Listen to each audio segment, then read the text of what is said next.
तद विज्ञानार्थम स गुरुमेवाभिगच्छेत् समित पाणि श्रोत्रियम ब्रह्मनिष्ठम। मुण्डकोपनिषद को इस मंत्र को व्याख्या को क्रममा अहिलेसम्म हामीले यही बुझ्यौं कि हामी सबै आनन्द चाहन्छौं, सुख चाहन्छौं। कस्तो आनन्द चाहन्छौं? अनन्त मात्राको प्रतिक्षण बढ्दै जाने र सधैँ रहिरहने आनन्द भगवान हुनुहुन्छ। हामी संसारमा सुख खोजिरहेका छौं, अनि कसरी सुखी हुन सक्छौं र? त्यसैले भगवानलाई प्राप्त गरेर नै हामी सुखी हुन सक्छौं, अरू कुनै उपाय छैन। कसरी प्राप्त गर्न सकिन्छ भगवानलाई? भगवानलाई जानेर। कोबाट जान्न सक्छौं? हामीले गुरुबाट जान्न सक्छौं। हेर्नुस्, गुरुको अत्यन्त ठूलो महिमा छ। गुरु यति ठूलो तत्व कि शास्त्रमा गुरुलाई भगवान भन्दा पनि श्रेष्ठ बताइएको छ। ध्यान दिनुस्, शास्त्रमा तीनै थरी कुरा छन्। एकातिर त वेद शास्त्र भन्दछन् कि भगवान नै सर्वोच्च तत्व हुनुहुन्छ, सबैभन्दा श्रेष्ठ हुनुहुन्छ। अर्कोतिर तीनै वेद शास्त्र भन्दछन् कि भगवान र गुरु समान हुनुहुन्छ। अर्कोतिर तीनै वेद शास्त्र भन्दछन् कि गुरु सर्वश्रेष्ठ हुनुहुन्छ, भगवान गुरु भन्दा सानो हुनुहुन्छ। भगवान स्वामी हुनुहुन्छ, त्यसैले भगवान श्रेष्ठ हुनुहुन्छ। स्वाभाविक पनि हो, भगवान सृष्टिकर्ता हुनुहुन्छ, भगवान नै सर्वश्रेष्ठ हुनुहुन्छ, यो पनि बुझ्यौं।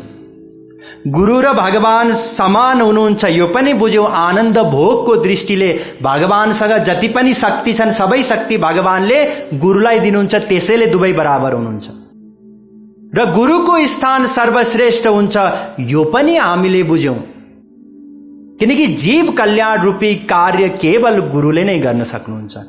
अस्तो यहाँ जुन गुरुको महिमा बताइयो कि गुरु भगवान भन्दा पनि श्रेष्ठ हुनुहुन्छ, भगवान समान हुनुहुन्छ, त्यो साधारण व्यक्तिको निम्ति होइन, वास्तविक महापुरुषको निम्ति हो।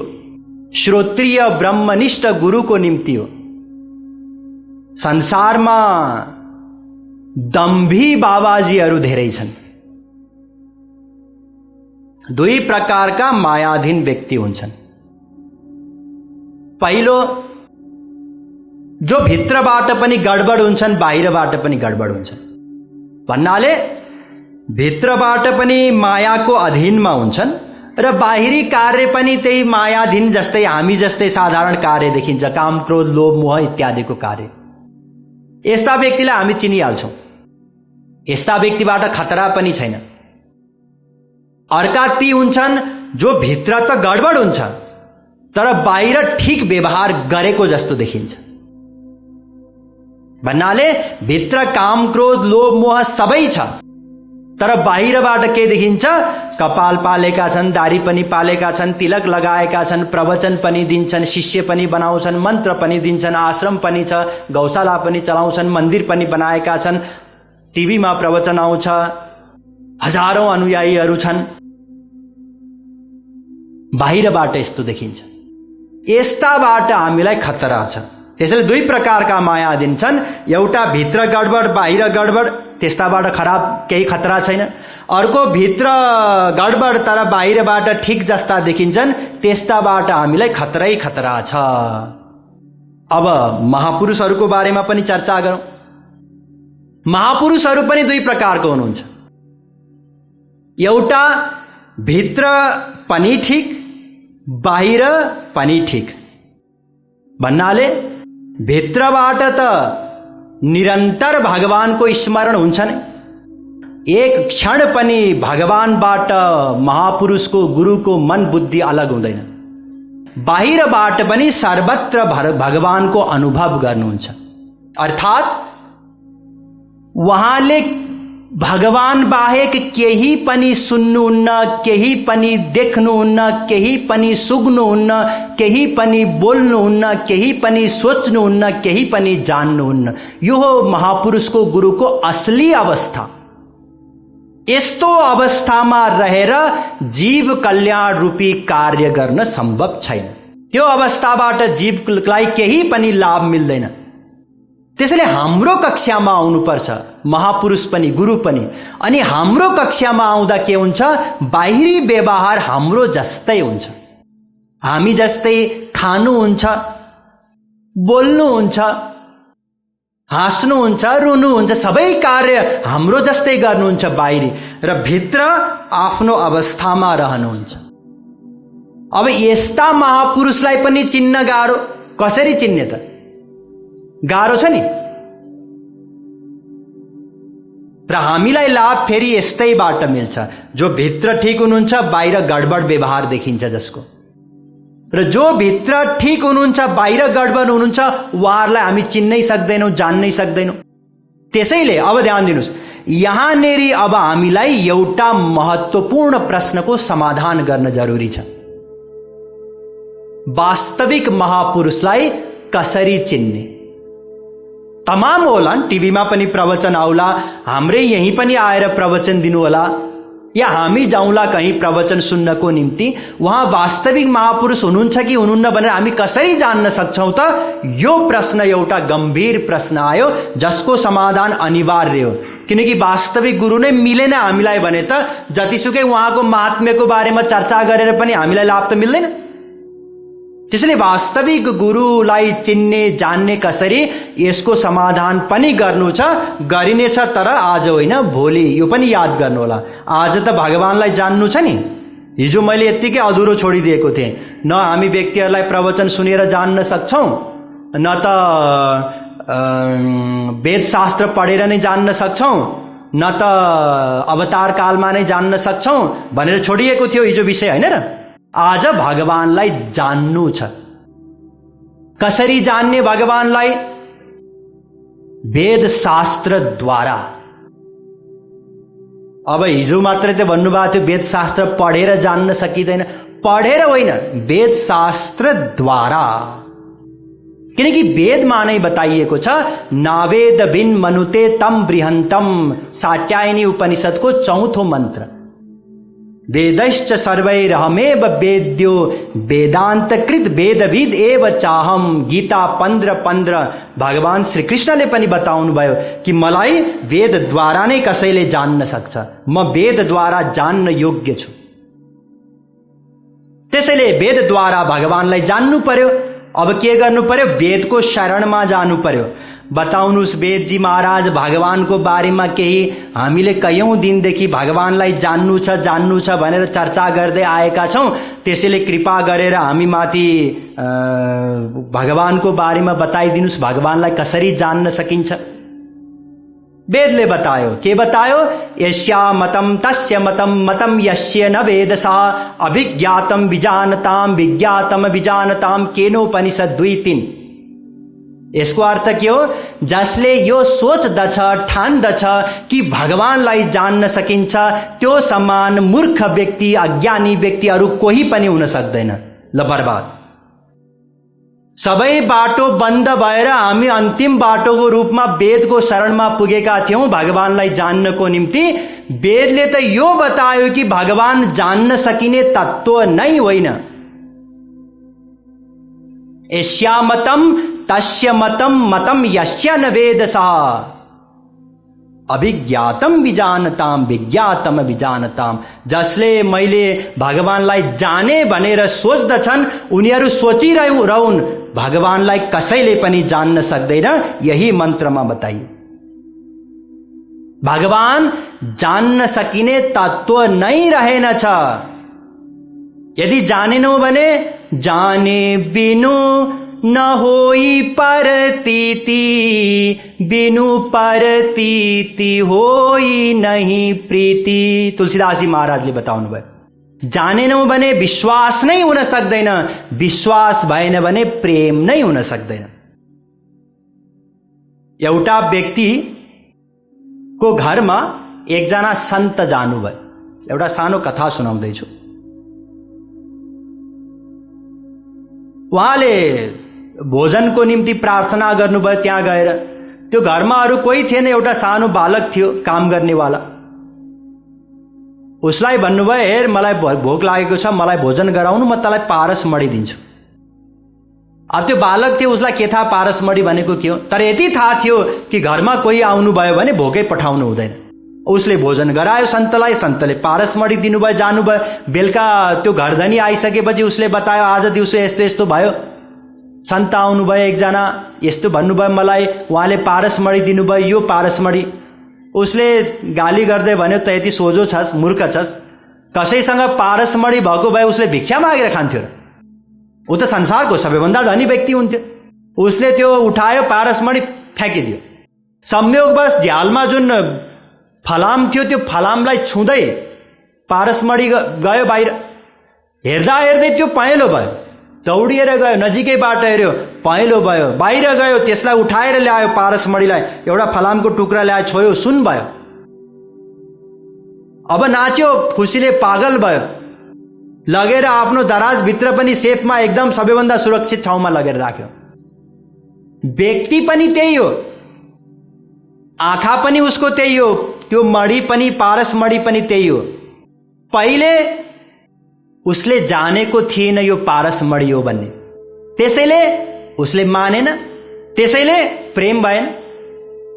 जब उसले जान्यो यो पारसमणि हो, तत्काल मान्यो पारसमणि हो, तत्काल प्रेम भयो। उसले साधना गरेर बस्यो र एउटा पारसमणि हुने रहेछ, कुनै जप ध्यान तप केही गरेन नि, जान्ना साथ मान्यो, विश्वास भयो, विश्वास हुना साथ प्रेम भयो। र यही विश्वास नै आध्यात्मिक क्षेत्रमा सर्वोपरि चीज हो।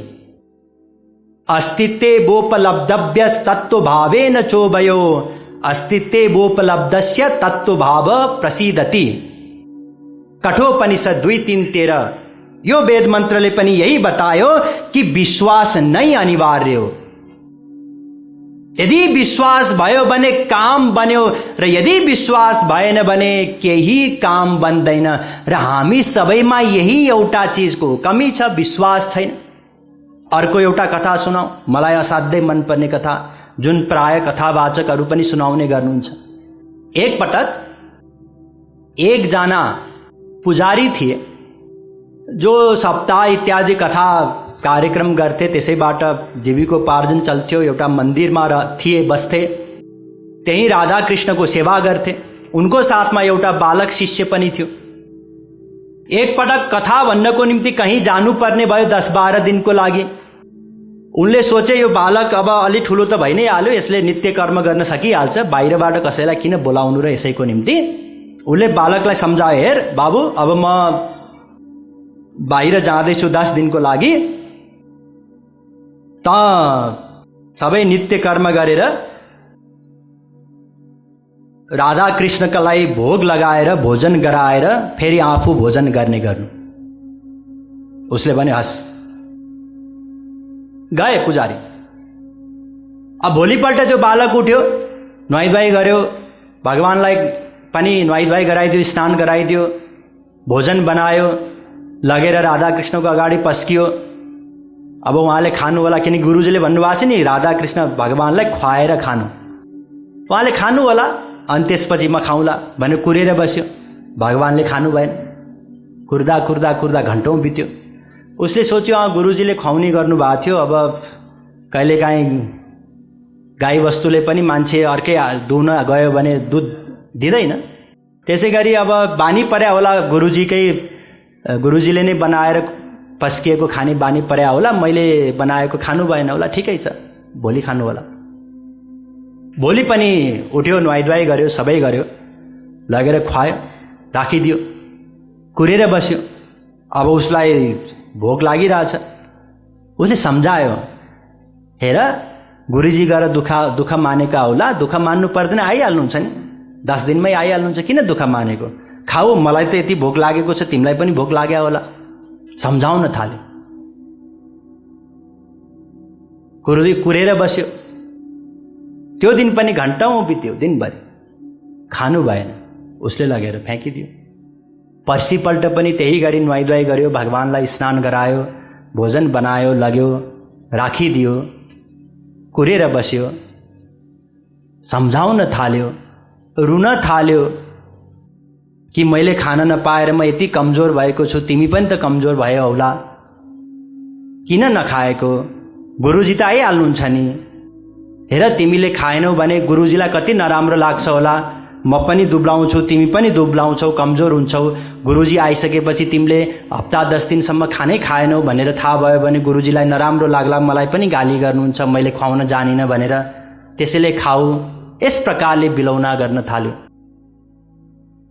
दिनहरू बित्दै गए, भगवानले खानु भएन, उसले यही गरिरह्यो। 7औं दिन बित्यो, उसले बल्ल बल्ल काँप्दै काँप्दै आफ्नो सबै काम गरेर लगेर भोजन बनाएर भगवानको अगाडि राखिदियो र भन्यो कि हे प्रभु, म यति कमजोर भएँ, हुनसक्छ अब बेलुका अथवा भोलि त म खाना पनि बनाउन सक्दिनँ होला, म बिरामी छु, ज्वरो आइरहेको छ, कमजोर भएँ, तिमी पनि त कमजोर भयो होला, त्यसैले तिमी खाऊ अनि म पनि खान पाउँछु, अनि मलाई शक्ति आउँछ, भोलि फेरि म तिमीलाई खुवाउन सक्छु, अन्यथा त भोलि तिमीलाई कसले खुवाउँछ, कसले पस्केर राखिदिन्छ, भोलि त म अब केही पनि गर्न सक्दिनँ, किनकि अब मलाई थाहै छैन म गर्न सक्छु कि सक्दिनँ, त्यति कमजोर भइसकेँ। रुँदै भन्यो। भगवानले अझै खानु भएन। उसले के गरूँ केही उसलाई दिमागमै केही आएन। गयो, एउटा लौरी लिएर आएर भने खान्छस् कि खाँदैनस् अब? भगवानले खान थाल्नु भयो। 8, 9, 10 दिनमा गुरुजी आइपुग्नु भयो। आउना साथ भने गुरुजी तपाईँ कस्तो समयमा आउनुभएछ, भोलिको लागि त रासन पनि थिएन। गुरुजीले महिनाभरि पुग्ने रासन छोडेर जानुभएको थियो। रासन छैन भन्छ यो, के गर्यो यसले? अब मनमा नै सोचे कि पक्कै यसले कहीँ बेच्यो कि केही गर्यो कि। सोध्नु भयो, मैले यत्रो धेरै रासन छोडिदिएको थिएँ, तँलाई 1 महिनालाई पुग्थ्यो, कसरी सक्यो? अनि अब हामी 3 जनाको लागि बनाउँदा 10 दिनमा त सकिहाल्यो नि। 3 जना को छन् र 3 जना? म, राधाकृष्ण। अनि हजुरले नै भन्नुभयो होइन र राधाकृष्णलाई खुवाएर नै खानु। राधाकृष्णले खानुभयो त ल भरे मलाई मेरो अगाडि खुवाएर देखा। उसले त्यसै गरी भोजन बनाई वरी लगेर राखिदियो, लौरी छेउमै राखेकै थियो। भगवानले खानुभयो। उसको अगाडि त साक्षात भगवानले भोजन गर्नुभयो, तर ती गुरुजी पण्डितजीले केवल यति देखे कि थालीबाट जुन खिचडी अथवा भात या सब्जी जो त्यो माथि उठ्यो, भगवानको विग्रहमा गयो, मुखमा गयो, त्यही अलग भयो, बिलायो। उसले त्यो बालकको चरण समाएर भन्यो कि मैले जीवनभरि शास्त्र वेद पढेँ, यो सब गरेँ, तर जति विश्वास तमा थियो त्यति विश्वास पनि ममा भएन। र हामीमा पनि यही विश्वास एउटा छैन। किन छैन विश्वास? भगवानलाई नजानेको कारणले गर्दा। र हामी विश्वास छैन एक रत्ती पनि, तैपनि आस्तिक भनाउन चाहन्छौँ। कसैले तपाईँ नास्तिक हुनुहुन्छ भन्यो भने भित्रबाट अलिकति गाली गरे हो कि यसले मलाई भन्ने लाग्छ। आस्तिकताको परिचय हो, परिभाषा हो, न चलति भगवत पदार बिंदाल लव निमिषार्धमपि यस वैष्णवाग्रह। भागवत 11:2-53। जसको मन एक क्षण पनि भगवानबाट हट्दैन, जसले निरन्तर भगवानमा आस्था राख्छ, त्यो आस्तिक हो। दिनमा 10 मिनट भगवानलाई याद गर्छु, बाँकी 23 घण्टा 50 मिनट बिर्सिन्छु, त्यो घरको काम गर्नुपर्छ, भएन। ब्रह्मचारीको मतलब के हो? जो निरन्तर ब्रह्मचर्यमा रहन्छ त्यही ब्रह्मचारी हो नि। 23 घण्टा त ब्रह्मचर्यमा रहन्छु स्वामीजी, केवल 1 घण्टा विषय भोग गर्छु भन्यो भने त्यो ब्रह्मचारी हो र होइन नि? त्यसै गरी आस्तिकको मतलब पनि हो निरन्तर आस्तिक, जुन हामी छैनौं। किन छैनौं? भगवानलाई नजानेको कारणले गर्दा। र जे जति हामीले गरिरहेका छौं प्रयत्न या गरिरहेको देखिन्छ, त्यो पनि सबै गडबड नै गडबड छन्।